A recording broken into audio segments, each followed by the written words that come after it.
உலகெங்கும் இருக்கும் spiritual tax Tamil நேயர்களுக்கு வணக்கம். நான் உங்கள் வினோத் சுப்பிரமணி. இன்றைய நல்ல காலம் நிகழ்ச்சியில் 2026 குரு பெயர்ச்சி பலன்களை பார்க்க போகிறோம்.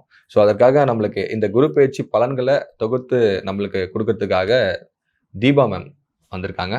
வணக்கம் மேம். வணக்கம் சார். மேம், இந்த 2026 இந்த குரு பெயர்ச்சி எல்லா ராசிக்காரர்களுக்கும் எப்படி மேம் இருக்க போகுது? முதல்ல இந்த குரு பெயர்ச்சி என்னைக்கு ஆரம்பிக்குதுன்னு சொல்லிடுங்க. கண்டிப்பா சார். குரு பயிற்சி வந்து பாத்தீங்கன்னா 1/6/2026 தோராயமா காலையில 11 மணி அளவுல வந்து பாத்தீங்கன்னா குரு பகவான் மிதுனத்துல இருந்து கடகத்துக்கு பயிற்சியாகி உச்சம் பெற்று அமர.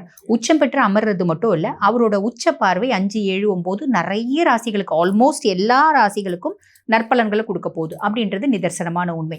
ஆக எந்தெந்த ராசிகளுக்கு என்னென்ன மாதிரி நற்பலன்கள் அப்படின்றத பார்த்துடலாம் சார்.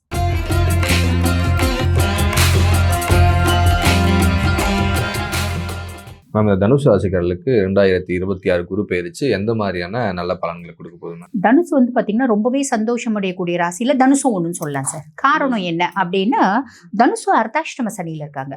அர்த்தாஷ்டம சனி ஆரம்பிச்சதுல இருந்தே நான் கொடுத்த காசு எனக்கு திரும்பி வரவே இல்லை.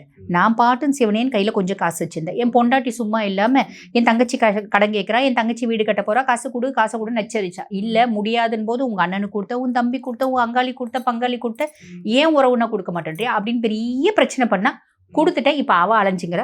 அவ வந்து தங்கச்சி வந்து பாத்தீங்கன்னா போனா சண்டை போட்டு அனுப்புறா, அசிங்கப்படுத்தி அனுப்புறா, காசை கொடுக்க மாட்டேங்கிறா இப்படின்ற ஒரு அமைப்பு. ஆக மொத்தம் கையிருப்பு கரைஞ்சிச்சு அப்படின்னு சொல்லலாம். ரொம்ப அதாவது மனசுக்கு நெருக்கமானவங்களை, ரொம்ப உறவு மாட்டேன்னு சொல்ல முடியாத பர்சன்ஸ்னால கையிருப்பு வந்து பாத்தீங்கன்னா கொஞ்சம் போச்சு.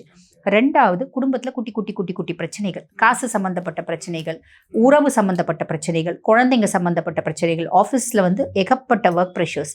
இவ்வளவு நாள் 15 வருஷமும் என் கூடவே இருந்தா, அவளுக்கு நான் தான் வந்து எல்லாம் சொல்லி கொடுத்து அவளை பெரிய ஆள் ஆக்குனேன். இப்போ அவள் தான் என்னை பின்னாடி என்ன ட்ராப் பண்ணுறான்றது இப்போதான் எனக்கு தெரிய வந்துச்சு. சனி பகவான் காமிச்சு கொடுத்துட்டாரு. ஓகேங்களா? அதுக்கும் மேலே வந்து பார்த்தீங்கன்னா ஆரோக்கிய பிரச்சனைகள், ஏதாவது ஹெல்த் இஷ்யூஸ் மாறி மாறி மாறி வந்துட்டு இருக்கு. இப்படி பல பிரச்சனைகள்ல கஷ்டப்பட்டேன். அதுக்கும் மேலே எனக்கு தேவையே இல்லாமல், சம்பந்தமே இல்லாமல் ஒரு அவப்பேர் வந்துச்சு, அசிங்கத்தை சந்திச்சேன். இப்படி இருக்கக்கூடிய தனுசு ராசி அன்பர்கள் இப்போ குரு பெயர்ச்சியாகி குருனோட 9ஆம் பார்வை சனி மேலே பண்றதுனால அர்த்தாஷ்டம சனியாவே இருந்தாலும் அவர் பசிஃபை ஆயிட்டார், அவர் நல்லிஃபை ஆயிட்டார். இது ஒரு பெரிய பிளஸ். அதுக்கும் மேலே இப்போ குரு 8ல் இருக்கார். இவங்களோட ராசி அதிபன் கடகத்துல பயிற்சி ஆகியிருக்கீங்களா, அது இவங்களுக்கு அஷ்டமஸ்தானம். அஷ்டமஸ்தானமாவே இருந்தாலும் உச்சம் பெற்று அமர்ந்திருக்கார். பொதுவாக குருக்கு வந்து பார்த்தீங்கன்னா இருக்கிற இடத்த விட பார்க்குற பார்வைக்கு தான் பலன் அதிகம் அப்படிம்பாங்க. இதை வந்து ரொம்ப அழகாக வந்து பார்த்தீங்கன்னா ஒரு கதையோடவே சொல்லுவாங்க, மக்களுக்கே சொல்ல. அது என்ன அப்படின்னா, தேவேந்திரன் வந்து தேவகுருவான பிரகஸ்பதி கிட்ட வந்து ஜோதிடம் கத்துக்கிறார். ஜோதிடம் கத்துக்கின உடனே அவருக்கு ஒரு எண்ணம் வருது, இவரை விட நான் தான் பெரிய ஜோதிடர். இப்ப நிறைய ஜோதிடர்கள் அப்படி ஒரு எண்ணம் தான் இருக்கு. எல்லாருமே வந்து பாத்தீங்கன்னா இவங்களை விட நான் தான் பெரிய ஆள், இவங்களை விட நான் தான் பெரிய ஆள்னுவாங்க. ஆனா யாருமே பெரிய ஆள் இல்லை. ஜோதிட சாஸ்திரம் அப்படின்றது ஒரு கடல். அதுல எங்களுக்குலாம் இவ்வளோண்டு தான் தெரியும். அந்த எண்ணம் தேவேந்திரனுக்கும் இருந்துச்சு. அப்ப குரு புரிஞ்சுட்டு என்ன பண்றாரு, ஒரு குழந்தை அப்ப ஜனனம் பண்ணிக்குது. அந்த குழந்தையினோட ஜாதகத்தை கணிக்க சொல்றாரு. கணிக்கும் போது தேவேந்திரன் சொல்றாரு, கரெக்டா இந்த குழந்தை 1 வயசு ஆகும் போது இதுக்கு மரணம் நேரிடும் அப்படிங்கிறாரு. பாம்பு தீண்டி இறக்கும் அப்படிங்கிறாரு. கரெக்டா அந்த குழந்தைக்கு 1 வயசு அந்த பர்த்டே வருது, அந்த க்ஷணம் வருது. எப்போ வந்து பாம்பு தீண்டி இறக்கணுமோ அந்த க்ஷணம் வருது. அப்போ தேவகுருவும் தேவேந்திரனும் வந்து பார்த்தீங்கன்னா பூலோகத்துக்கு வந்து அந்த குழந்தைய பார்த்துட்டு இருக்காங்க. அந்த குழந்தை ஒரு தூளி யானையில இருக்கு, கட்டை வச்சுட்டு இருப்பாங்க பார்த்தீங்களா, கட்டையில அந்த குழந்தை தூங்கிட்டு இருக்கு. ஒரு பெரிய கருணாகம் அந்த யானையில வந்து உட்காருது. உட்கார்ந்த உடனே இந்த குழந்தை கண்ணு முழிக்குது. அது பொம்மைன்னு நினைச்சு, குழந்தைங்க பொம்மையை பார்த்தா ஆடும் பார்த்தீங்களா, காலை ஆட்டி ஆட்டி ஆட்டி ஆட்டி அந்த யானையை வந்து அந்த கட்டையில முறுக்கி அந்த கருணாகம் செத்து போயிடுது. அப்ப தேவேந்திரன் கேட்கிறாரு, எப்படி இது என்னோட கணிப்பு தப்பாவது?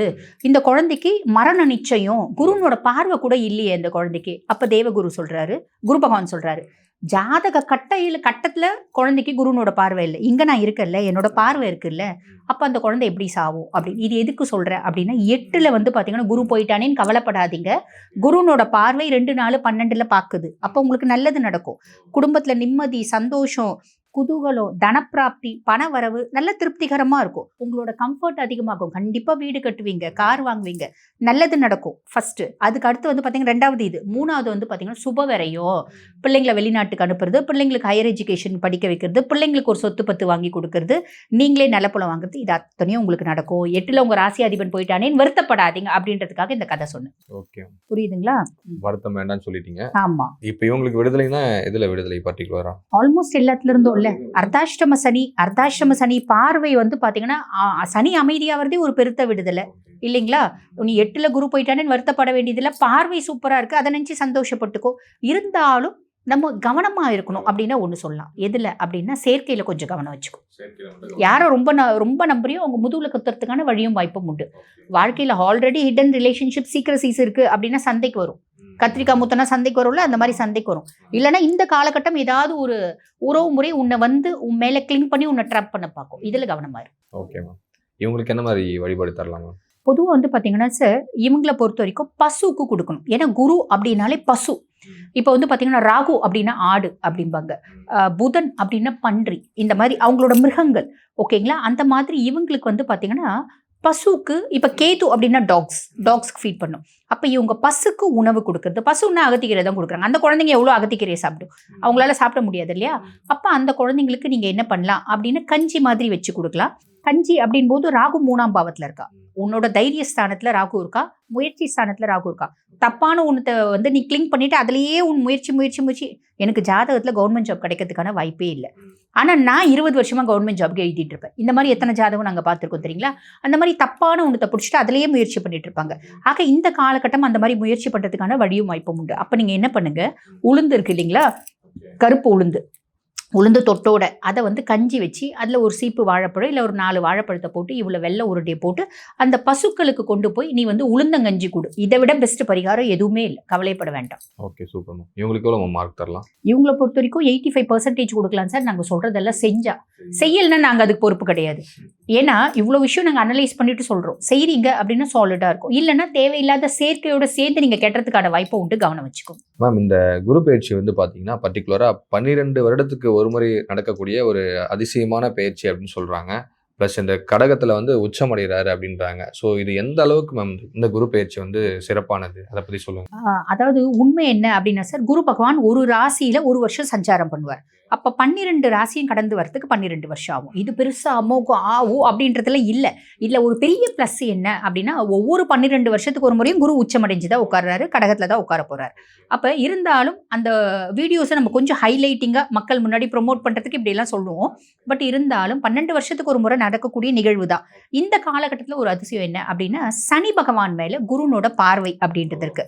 இப்போ சனி வந்து கெடுக்கக்கூடிய ராசிகள் அப்படின்றது நிறைய இருக்கு இல்லைங்களா? இப்போ மேஷத்துக்கு 7 நாட்டு சனியா இருக்காரு. அதே மாதிரி பார்த்தீங்கன்னா சிம்மத்துக்கு அஷ்டம சனியா இருக்காரு, கன்னிக்கு கண்டக சனியா இருக்காரு, அதுக்கும் மேல தனுசுக்கு அர்த்தாஷ்டம சனியா இருக்காரு, கும்பத்துக்கு பாத சனியா இருக்காரு, மீனத்துக்கு ஜென்ம சனியா இருக்காரு. இந்த 6 ராசிகளும் பாவம் ரொம்ப கஷ்டப்படுறாங்க அப்படின்னா உண்மை. ஒவ்வொருத்தரும் ஒவ்வொரு விதத்துல கஷ்டப்படுறாங்க. அது நம்ம இந்த பதிவுல சொல்ல போறோம். வீடியோ ஸ்கிப் பண்ணாம பார்த்தா அவங்களுக்கே தெரிய போகுது. ஆக இந்த கஷ்டப்படக்கூடிய இத்துணை ராசிகளுக்கும் குரு பெயர்ச்சியாகி கடகத்துல இருந்து அவரோட 9ஆம் பார்வை சனி மேல படியுது. 9ஆம் பார்வை சனி மேல படியறதுனால இது ஒரு அற்புத குரு பயிற்சி அப்படின்னு நம்ம சொல்லலாம். ஆக சனி கெடுக்கணும்னு நினைக்கக்கூடிய இந்த 6 ராசிகளை கெடுக்க போறது இல்லை, கட்டுண்டு கிடக்க போறாரு. இது ஒரு பெருத்த ரிலீஃப். ஒரு வருஷம் புரியுதுங்களா? நடுவில் செப்டம்பர் மாதம் அவர் கொஞ்சம் அதிசாரமா பயிற்சி ஆவார். அப்போ மட்டும் இவங்க கொஞ்சம் நம்ம சொல்லுவோம் அந்த விஷயம் எது அதில் கவனமா இருக்கணும்னு கவனமா இருந்துக்கணும். அதே மாதிரி பார்த்தீங்கன்னா குரு உச்சம் பெற்று அமர்றது மட்டும் இல்லாமல் அவரோட உச்ச பார்வை வந்து பார்த்தீங்கன்னா நிறைய நல்லது செய்ய போகுது. ஆக ஆல்மோஸ்ட் எல்லா ராசிகளுக்கும் நல்ல செய்ய போகுது. இப்போ மற்ற ராசிகள் இருக்குது பார்த்தீங்களா, இந்த ரிஷபம் வந்து பார்த்தீங்கன்னா சனியே லாப சனியாக இருக்காரு, மிதுனம் சனியே கர்ம சனியாக இருக்காரு, இந்த மாதிரி துலாம் ரோக சனியாக இருக்காரு. இவங்களுக்குலாம் வந்து பார்த்தீங்கன்னா ஆல்ரெடி சனி பகவான் நல்லது செய்ய போகிறாரு. குருனோட பார்வையினால சனி பகவான் பொதுவாக நிதானமாக நல்லது செய்வான். மந்தன் அப்படின்றதுனால ஸ்லோ மூவிங் பிளானட். ஒரு ராசிலேருந்து இன்னொரு ராசிக்கு போகிறதுக்கு 2.5 வருஷ காலகட்டம் எடுத்துப்பான். ஓகேங்களா? அப்போ அவன் வந்து பார்த்தீங்கன்னா பலன்களை நிதானமாக இன்டென்சிஃபைடாக கொடுப்பான். இப்போ பலன்களை ரொம்ப வந்து பார்த்தீங்கன்னா ரொம்ப கடகடன்னு இன்டென்சிஃபைடாக நற்பலன்களை கொடுக்க போறார். அப்போ ஆல்மோஸ்ட் 12 ராசிகளுக்குமே இந்த குரு வந்து பார்த்தீங்கன்னா காக்கும் குருவா வராரு, எல்லா விதத்துலையும் நம்மளுக்கு சப்போர்ட்டிவான குருவா வராரு அப்படின்றது ஒரு பெரிய பிளஸ் சார். அதுக்கும் மேலே உச்ச பார்வை 3 பாவத்தை பார்க்கும். விசேஷமா 5, 7, 9 குருனோட விசேஷ பார்வை. அந்த 5, 7, 9ஆம் பாவங்கள் ஒவ்வொரு ராசிக்கும் ஒரு பாவத்தை கவர் ஆகுதுன்னு வச்சுக்கோங்களேன். அதுல இருந்தெல்லாம் ஒரு பெரிய ரிலீஃப். ஆக இந்த குரு பயிற்சி எல்லா ராசிகளுக்குமே எக்ஸ்ட்ராடினரியா இருக்கு. அதுதான் சார் உண்மை. ஓகே, இப்போ இந்த உலக நடப்பு அப்படின்னு வரும்போது இந்த குரு பயிற்சியால பர்டிகுலரா அந்த விஷயம் நடக்கும் அப்படின்னா என்ன சொல்லலாம்? குரு பயிற்சினால வந்து பாத்தீங்கன்னா இப்ப இது குரு பயிற்சி பத்தி மட்டும் வச்சு நம்ம சொல்ல முடியாது, ஆன் தி ஹோல் தான் சொல்லணும். இப்ப குரு பயிற்சி, குரு கடகத்துல வந்து உச்சம் பெற்று அமர்றதுனால தங்கத்தினோட விலை குறையும். அதே மாதிரி மஞ்சளை நம்பி இருக்க விவசாயிகள் மஞ்சளினோட விலை அப்படின்றது சாலிடா குறையும். ஓகேங்களா. தங்கம் ஏறக்குறைய 25,000 ரூபாய் வரைக்கும் குறையறதுக்கான வாய்ப்பு உண்டு. குரு தனுசு வர வரைக்கும் ஏறக்குறைய 6 வருஷமும் தங்கத்தினோட சரிவு அப்படின்றது இருக்கும். பவுனுக்கு வந்து 25,000 ரூபாய் வரைக்குமே குறையும். ஒரு வருஷமும் கொஞ்சம் கொஞ்சமா குறைஞ்சு பவுனோட விலை கம்மியாகும் அப்படின்றது உண்மை. நம்ம வந்து வெள்ளியை சொல்ல முடியாது. ஏன்னா சுக்கிரன் வந்து பாத்தீங்கன்னா ஃப்ரீக்வெண்டா மூவ் ஆகிற பிளானட் இல்லையா. ஆனா தங்கம் இந்த 6 வருஷமும் சரிவை சந்திக்கும் அப்படின்றது உண்மை. அதுக்கும் மேல வந்து பாத்தீங்கன்னா சனி மீனத்துல இருக்காரு. சனி மீனத்துல இருக்காரு அப்படின் போது உலகத்துல யுத்தம் அப்படின்றது இருக்கும்.